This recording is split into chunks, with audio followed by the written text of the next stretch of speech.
What's up, everyone? Welcome back. Wacky Wednesday here at Cork Stats, powered by the Mayo Media Net here on YouTube and presented by Jock Market. Download the free daily fantasy app and use the promo code MMN Mayo Media Net. They're going to match that first $100 for free, and if it's free, it's for me. We've done very well in the Jock Market this season, and it's probably not much of a wonder why we're really, I think, the sharpest players get pushed to the fore, where you have to be proactive opposed to being reactive and be willing to let go of assets once they become too expensive, and then be willing to go after the ones that are depressed. All right, everyone, let's do it. It is your host, John Laghezza, the big dude with the big mouth from the Big Apple, coming to you worldwide from Brooklyn, New York, as always. Coming out the chair, as always. We got a ton of work to do. Please rate, review, and subscribe to the audio-only pod, and press the cartoon thumb button after you subscribe to the Mayo Media Net channel here on YouTube. We are getting ready to get into that other sport also. Yes, y'all. And you don't stop. Big John come rocking the short shot here with the 3 pillars of profit at the Mayo Media Net. We're doing daily DFS and Jock Market, and then we're going to get into some fantasy stuff before we wrap up with some bets. And if you're new to the show, welcome aboard. I am seeing those viewer numbers kind of climb, thinking about that Price is Right game with the yodeler, and he gets up there, click. That's really always been the way that I get to it, and really that's how you make money in markets, especially Jock Market. There is no jackpot. You got to be sharp, you got to grind, and you got to take advantage of the inherent leverage. Let's get into it today with the stack attack, but this time I'm going to actually get the graphic up on time. Whoa, look at that. Yeah, I'm feeling better myself. All right. We have a mixed slate today, so there is a 105 early slate that spans to the 4 o'clock game, and then the 7:05 slate. We're going to focus on the nighttime slate. If you want the early stuff, hit me up on Twitter at MLB Moving Averages. That's MLB Moving AVG on the Bird app, yo. Because I know we got people listening to this stuff on the way home. It's just, it's really not fair. And as I'm looking in the corner of my eye, I see the little one mistake. I mean, I make a mistake every day, but listen, that is live TV. And again, you see I'm always trying to improve, and I suggest that you do the same. Often we talk about a lack of lateral movement in life. What do I mean? It means if you have not improved, you've probably gotten worse, even if marginally. And if you allow that to continue, those little marginal losses that you thought, haven't really gotten worse, you really become impactful. And the inverse is also true. You get a little bit better every single day. 30 days later, 60 days later, you're looking back, oh, wow, I've achieved something. All right, well, enough of that Tony Robbins stuff. Let's get into the baseball stuff today. I got it in big terms, big bold letters, I should say. It says trading terms today. So with our 3 stacks, each one comes a trading term. The first one, we want the Dodgers against Germán Marquez. The first one is we're selling the rip right now. Germán Marquez coming off a gem, 7 2/3, no earned runs, but he gave up 5 walks in that last one. I think we actually got burned in that game. Year to date, 5.6 ERA, a 1.5 WHIP, 840 OPS. The CSW down below 25. His chase rate 10% worse than average, below 30%. His in-zone contact rate up above 92. So he's not really fooling anybody. He's got to come in the zone where contact's being made, and opposing offenses, with a 45% hard hit rate and a 400 expected wOBA on contact. Those are really those benchmarks that we like to look at when we're going after him. He's been awful at Coors, 44 1/3 innings this year at home, 6.7 ERA, 1.6 WHIP, a 950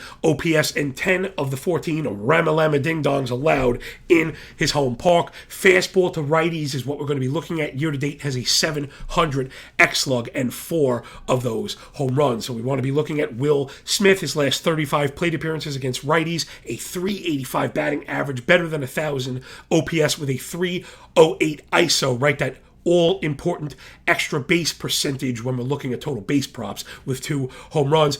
And last 30 days against righties, he's just doing the thing. 15% barrel, 50% hard hit rate. That's 95 miles an hour, right? Those are the input stats we're looking for. And then we want to be looking for Trea Turner as well. His last 90 plate appearances against righties, wow, 360 BA, Hachi, Machi, Liberace, OPS, just a sniff shy of 1,000 with a 256 ISO. But remember, with the lineup placement and the expectation of runs scored. Although, listen, I know the Dodgers haven't scored, of course, but that's the other. We're going to buy the dip. There's another trading term, right? So we're selling the rip on Marquez. We're buying the dip on the Dodgers offense. I generally don't go chasing cores, but with an offense like this, in a matchup like this, coming off a drought like this is exactly where we want to be. Trey Turner, to wrap it up, 6 home runs in that span, 90 plate appearance against righties.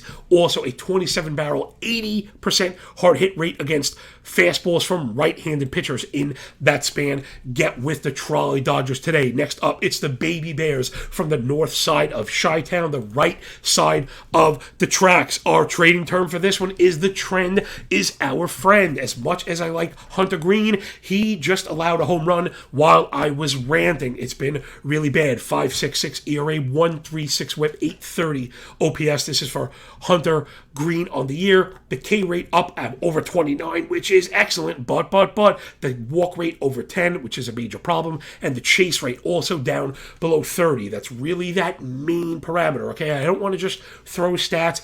We want to be throwing stats that make you say, oh man, that's bad. 33% chase is about average. Once you're below 30, 10% worse than the average, that's not any good. And his in-zone contact rate is also very good. So I don't just like to pile on the bad. 81% in-zone contact rate is very good. So he can beat you in the zone. But those location problems end when he falls behind and hitters are allowed to sit on the fastball. As good as it is when he gets in trouble. 55% fly ball and 11% barrel equals what? You in the back. 2.5 home runs per 9 with a 930 OPS to righties year to date. 13 of the 20 home runs allowed. Wow, 20 home runs allowed year to date. Yikes. 13 of those to righties, 8 of those on the road. It's the fastball is the main culprit. 664 X-Slug year to date and 15 home runs. Oh my goodness. Absolutely just crazy right there. And that fastball to righties in particular, 800 X-Slug, 8 home runs. So we want to be looking at fastball hitters on the Cubs there. So we have a couple hitters that really maybe not the hottest right now in Patrick Wisdom, right, who has not been great. But going back to May 1st, when we saw the uptick in offense against right-handed fastballs, so we're really trying to get laser focused here. 21% barrel, 58% hard hit rate, and 4 home runs. So we definitely like Wisdom in DFS platforms, right, where again, this is a really great lesson as we do this stack attack, which was a Jock Market report, which turned into, DFS stacks, which turns into total base props. So these things are not completely congruent. They do have a Venn diagram with a pretty hefty piece in the middle, but the parts that outlie are here, where a home run generally pays the bill in DraftKings and FanDuel. Like you're chasing a home run. If you get a home run, almost no matter what you paid, it's all good. Jock Market, not the case, because remember, there is no cap. Prices are not predetermined. So you can hit a home run and not profit. And then in total bases, without a high average, you're just chasing a home run, and it might not be worth it, right? Where Wisdom, it's almost not a total base prop, it's almost a home run play. So there's just a little bit on how to try and play this universal kind of ubiquitous format, thing that you and I are doing, all this thing that we do, this thing of ours as it progresses. So we want to be looking at Wisdom. Also Morel, who's been pretty good in that span against fastballs, also May 1st, 15 barrel, 50 hard hit, and 3 home runs. The player we want to be looking for, I don't know if it's total bases because the ISO is low. This is going to be our lineup dependent spot. It's Nico Horner has been excellent against righties last 45 plate appearances, a 410 batting average, 980 OPS, the 105 ISO I do have circled. I generally like to look for higher ISOs to try and get the total base props at once, but if Horner is hitting in the top third, that will add the extra plate appearance, which will make the batting average viable, right? So just keep an eye on how it goes, because I do get a lot of questions, but I like to think if I can show you how we get there, then you can get there on your own. That's for you, Mr. Troll, who woke up this morning and decided to tweet at me why we stink and how much we stink. Well, I didn't have to tell you, buddy. I'm showing you all the work. Listen, whatever. I ain't going to get wrapped up in a couple bits of outputs. All right, let's get into the last one. So far we've sold the rip. We've bought a dip. The trend is our friend. And then the last trading term here is the double top, we want to be going after Dylan Bundy. Yes, he scored 4 touchdowns for Polk High in a single game, but that was before Peggy and the 2 kids. He went out and was awesome his last 2 times. He went 6, gave up 1. He went 8, gave up 1. But, big shaking butt. Get the garden hose, get the soapy water, and start playing some, Fezzy Wop or something. 13 earned runs in the 12 innings before. I ain't buying what he's selling. We're looking to short this bad boy. 4.80 ERA, 1.3 whip, 7.60 ERA OPS on the season. But remember, Bundy does have these ceiling games, so the fact that his overalls are bad, considering half the games are good, goes to tell you when the bottom falls out, it's really bad. The fastball below 89, which is where we want to start the feast, with the in-zone contact rate up over 88, right? So he's got to come in and allow contact. 42 fly ball, 11 barrel has equaled more than 1.5 home runs per 9, and it's a big time home road split. 2.10 ERA at home, and a nearly 7 ERA on the road, where he'll be today. He also has a better than 900 OPS allowed to righties on the road. So that's where we're going to be looking. Ahmed Rosario, last 40 plate appearances against righties, the 350 BA, 56% hard hit rate, 900 OPS, and the better than 200 ISO. Rosario, who we really like coming into the season now, coming alive. I'm getting with him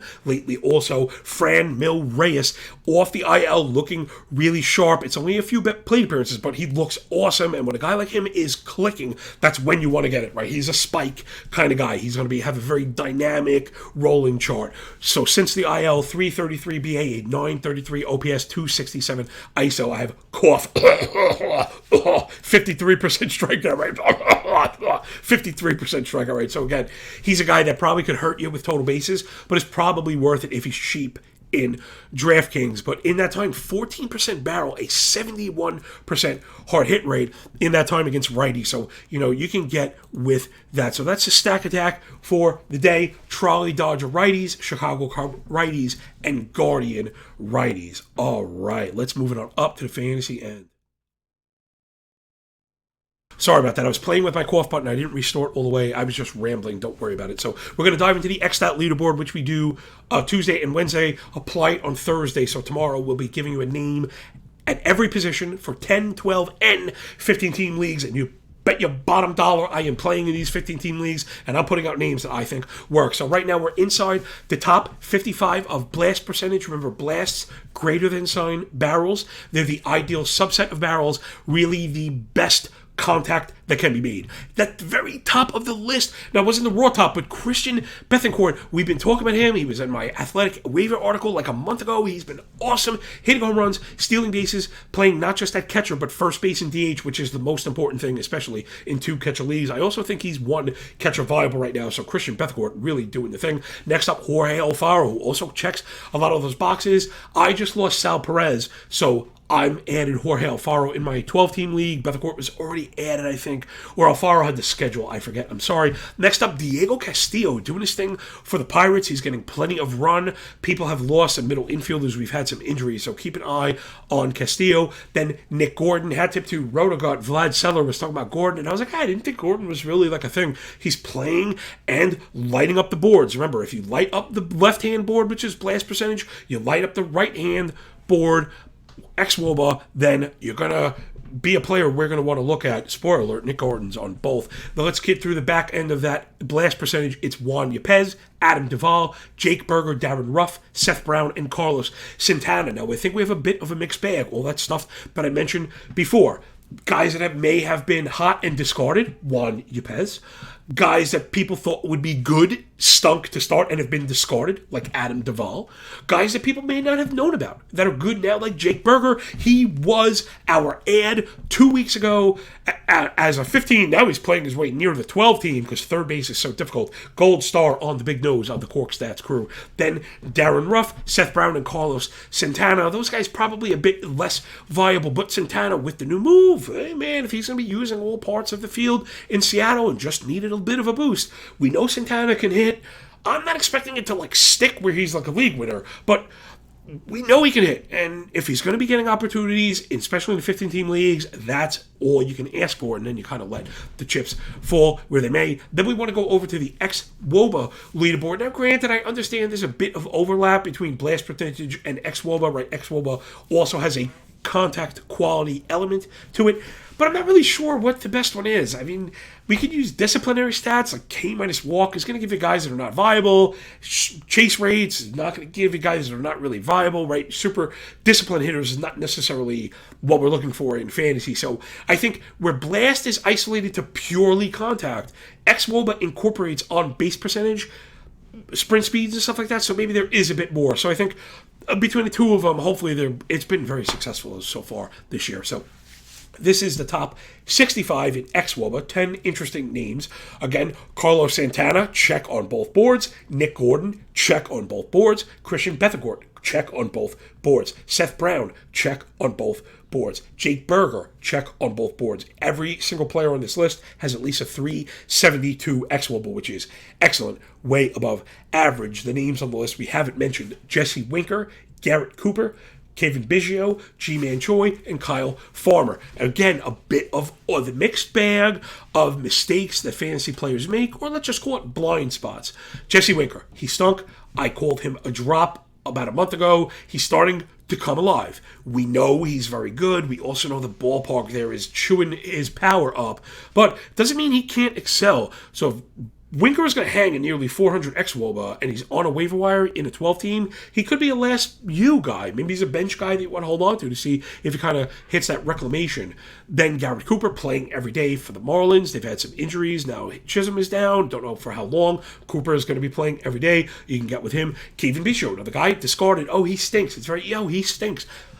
Well, he's on a great offense. He's getting opportunities, he's playing every day, and he keeps popping up on my daily sheet. So get with Kevin Biggio while you can. G-Man Choi, my favorite split player in the league. I don't think you could play him in weekly leagues, but I have him in maybe every single daily or NFBC league, because when he's just facing righties, he's fantastic. He really is fantastic, and you're seeing it pop. 386 ex-WOBA, nothing to sneeze at. And then Kyle Farmer, who people just refuse to believe in, and we'll keep, getting him in DFS cheap. We'll keep getting him in, and where we can, rolling him out in Jock Market and stuff. Kyle Farmer has been awesome, especially at home is when we really like those Reds. So, okay, that's the fantasy end right there. Let's wrap it up with a bit of bets. And, we got to hold our nose around the betting stuff. I know. We actually hit a couple bets yesterday in a row, right? Which is not supposed to be like that much of a surprise as I stain my shirt. But maybe hopefully it'll be good luck. But yeah, we rattled off some wins yesterday. How about that? That thing we used to do all the time without even thinking about it. The thing we used to do for weeks and months in a row. It was like a given. In fact, years in a row. I mean, gosh, I'm working on 3 consecutive years prior to this of double-digit return on investment, betting daily MLB. And this year, and not only we're not near that, we're losing. I'll have the official count halfway through. It's unlike me to not have a count, but I got screwed over. I paid somebody to do my accounting separately, so I wouldn't be obsessing over day to day. And this is a good point of advice. You should be tracking every day. That's not a good way to do it. It's almost like weight loss. Something I know a lot about failing at. You don't want to do it every day because the noise interrupts the signal. So I wanted to pay somebody, and I was going to check in bi-weekly and monthly to have my report posted, so I wouldn't think about it outside of that. And then I went for my report, and the person took my first payment and disappeared. So screw you out there. Blurry spot on the middle finger that I wish I was showing, but I don't know if Pat's okay with that. So we'll keep the cursing to a minimum. All right, so I will have the total come the All-Star break, which we are limping towards, but hopefully this is the turnaround. Again, we've been just making little adjustments. I never throw the baby out with the bathwater. I would never, ever discard it, but we're focusing on the things that are back testing this year and some more totals. Miami got us there yesterday. I was a bit worried because, again, you just don't get the hits with runners in scoring position, and you say to yourself, here we go again. And it's very hard to throw away the handicap, right? When you have base runners in scoring position every single day. Nolan Arenado hit into a double play early. We had him for the total base prop. He ended up getting it done for us, total base props, but that over also hit. Then Chicago White Sox, who scuffled early, and I went to bed thinking, Here we go again. More nightmares. Woke up. That one cashed. So, stay the course, stay the course, stay the course. Excuse me, just 1 second again. Sorry about that as I'm working on this, nuanced cough button. All right, so I got a couple bets up here. Let's run through them for the audio-only listeners. We got Baltimore and Seattle. We're over 4.5 F5. That's an afternoon game, but you got plenty of time. 4 o'clock. Then Minnesota, Cleveland, F5. 4.5.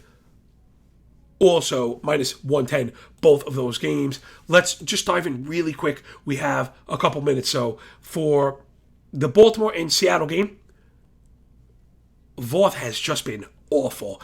Now, as a guy I liked a couple years ago, I hope maybe he'd be like a thing kind of coming up. It's been really bad. Baltimore just kind of desperate. 7.81 ERA, 1.92 whip. For Voth, the line drive rate just through the roof, quality contact through the roof. Lefties are eating his lunch. 865 OPS to lefties, 460 expected WOBA on contact year to date. It's been a disaster. Chris Flexen as well, 4.3 ERA, 1.42 whip, but the indicators all much worse than that. The xFIP and Sierra up near 5. The K- walk in the single digits. The first strike rate down near 50. The fly ball rate up over 46. The barrel rate at 11. All the things that we like to look for, and the Baltimore offense has kind of come alive. I think this one might actually move to F5.05 by the time we get to game time. So I'm going to get on this one early, Baltimore and Seattle, and then I can actually fast forward to the bottom where we have our one total base prop for the day posted is Julio Rodriguez at plus 135, which I cannot believe it. We went over Voth. He's been terrible. J-Rod last 30 plate appearances against righties, 385 BA, 1100 OPS, at 308 ISO, and 2 home runs. All those attack metrics firmly in place. Expect this plus 135 to get closer to plus 110 or worse by the time we get to game time. So give me Baltimore and Seattle, F5 over 4.5, minus 110 with J-Rod to help get us there, over 1.5 total bases. And now let's wrap it up with Minnesota and Cleveland. We have just a second. We covered a bit of this, right? We covered Bundy and our expectations there, but also Cal Quantrill on the other side. It'll probably sound a bit like the Flexen argument, 3.76 ERA, 1.27 whip, but the xFIP and Sierra both up near 5, the K rate only at 15, leaving the K- walk at 7, the swing strike rate down at 7, CSW below 24, whiff rate at 17. This is just not going to get it done. Pitching to contact 88% of the time. Now, granted, the quality of contact has been good in regards to home runs, but remember, we're looking right now at line drives, expected WOBA because of the ball, right? We don't necessarily want the lift because that may hurt us. So we're looking at the line drive rate. That's through the roof. The expected WOBA through the roof. And both of these offenses have actually looked really good. Minnesota offense is just rocking. Last 300 plate appearances, they have an 822 team OPS, leading the league in runs, leading the league in home runs, leading the league in hard hit rate with a 133 WRC plus in that span. Cleveland offense also has been getting up off the mat. They've been, but they have a ton of extra base hits, and the discipline is in check. They're not striking out. They're making a ton of contact, which I think lines up well with Quantrill. And, we mentioned Rosario and Reyes getting up off the mat. So I think we're going to get these home, hopefully get a bit of momentum going, and that should do it for this edition of Cork Stats. Thanks, everybody, for picking up what we're putting down. To the troll that woke up in the morning, I'm sorry you don't like it, buddy. Fade me at your own risk. To the rest of the 99% of you that are just, filling my DMs and email with all this really genuine interaction. I really do appreciate you. We see you out there. The comments really do matter. I try and get to as many of them as possible. Tag me on Twitter. DM me on Twitter. Hit us up on YouTube. I'm trying to get to everybody because, listen, without you, there's no me. And without, Pat kind of boosting me, the show, poof, could be gone. And all of us, what happened? I love this show. Because that's what I've had shows, I say in the past, that were, get scrapped. What happened? It's the best show. I couldn't believe it. Well, unfortunately, in this world, we're graded by the cartoon thumb up. So, perfect time to ask for the thumbs up. Rate, review, and subscribe to the audio-only pod. Keep pushing it, man. Retweet on Twitter where these views are picking up. And the interaction, not only with the show, myself and you people out there, but with the Corkstack crew members each themselves is really what I love, because that's how I know that we're starting these brush fires in the minds of men and women. And that's really what it's all about. Come tomorrow, nobody cares about the Cleveland, Minnesota breakdown, but what some people might care about is some of the nuance, some of the context, some of the strategic deployment that we talk about, and those intangibles, and the things that really matter, and the things that really stick beyond whether or not an F5 cashes or not. So we're up against it at the 25-minute mark. Again, download the Jock Market app. Tag those people. We need them to keep supporting this show so we can keep bringing all this to you. The fastest show in MLB, absolutely anywhere. Take that bad boy to the bank, yo. Come on. You can't fake this kind of funk. There's really nothing like it. I feel like people are like, this is the best. This is the best. Like, there's an element of hyperbole. This is the sickest baseball show maybe ever. Just straight up ever, man. One person. You got 20 writers or more, production teams, crews of content creators to do shows that you can catch on the cable network, and you'd be like this. Not only is it boring, not only does it lack passion, it doesn't even have the information that we have. So, what are they doing that we're not? The answer is nada, nunca, niente. Forgot about it, baby. All right, that'll do it. Let's get out of here, man. Wacky Wednesday. You're feeling wacky as hell right now. Thank you, everybody, man. I just love it. I hate kicking out, because I just miss you. The second I get out, I miss you. Hit me up on Twitter, MLB Moving Averages. Check out the Patreon page. Please download the Jock Market app. Use the code MMN. And, I catch you in the Jock Market. Those guys are producing for us. They are producing. Anybody we mentioned on the show that's less than $5, you smash it and cash it. All right, I catch you on the flip side. Remember, when you work this hard, it feels a lot less like luck, yo. Peace.